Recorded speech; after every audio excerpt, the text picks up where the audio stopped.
উড়ানের আজকের পর্বের রিভিউ আমি শুরু করছি।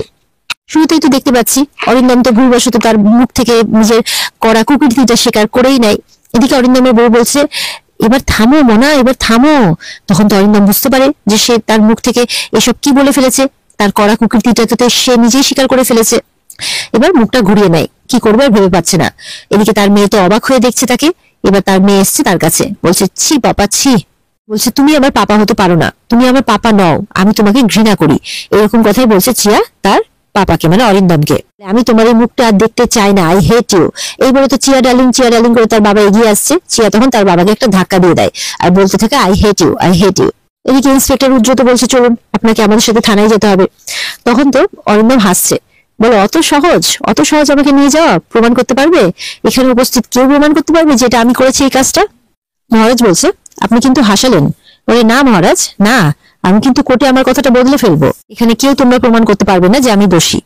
এদিকে ওখানে কিন্তু সিসিটিভি লাগানো আছে মন্দির চত্বরে, যেটা মহারাজই লাগিয়েছে। মহারাজ মনে মনে বলছে আমি এই সিসিটিভি ক্যামেরার কথা এখন কাউকে বলবো না, কাউকে না।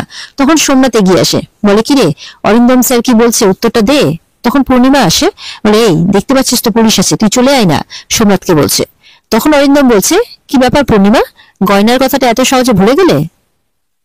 অরিন্দমের বউ বলছে আর কি একই কথা। তখন শিব বলছে খবরদার আপনি আমার মাকে কিন্তু একদম অপমান করবেন না। শিব বলছে এত সহজে তুমি পার পাবে না, অরিন্দমকে বলছে। তখন শিবকে তার মা বলছে ছাড় না শিব। সোমনাথে বলছে হ্যাঁ ছাড় শিব। চিয়া বলছে না শিব ছাড়বে না, এত সহজে শিব কিছুতেই ছাড়বে না। চিয়া চিৎকার করে বলছে। তখন কিছুক্ষণ পর পূজা না বলে চিৎকার করে ওঠে, বলছে থামো তোমরা সবাই, এবার থামো। অনি বলছে যে যা তালে আছে রে দিদি, আর আমাদের মতো গরিব ছেলে মেয়েরা আমরা হচ্ছে ফালতু। তখন সোমনাথ বলছে না না অনি তুমি নিজেকে ফালতু বলছো কেন? তখন তার মা মানে পূর্ণিমা বলছে ফালতুই তো, ঠিকই তো বলেছে, ফালতুই তোরা ভাই বোন দুজনেই বাঁচাল, পূর্ণিমা বলছে।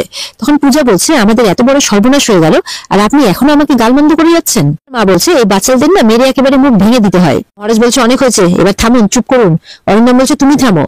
মহারাজ বলছে কি বলছিলেন না আপনি যে আপনার কুকীর্তি কোর্টে কি করে প্রমাণ করবো, তাই তো? অরিন্দম বলছে প্রমাণ নেই, এখানে কারোর কাছে কিচ্ছু প্রমাণ নেই। তখন মহারাজ বলছে প্রমাণ আছে কি নেই সেটা না হয় কোর্টেই দেখে নেবেন।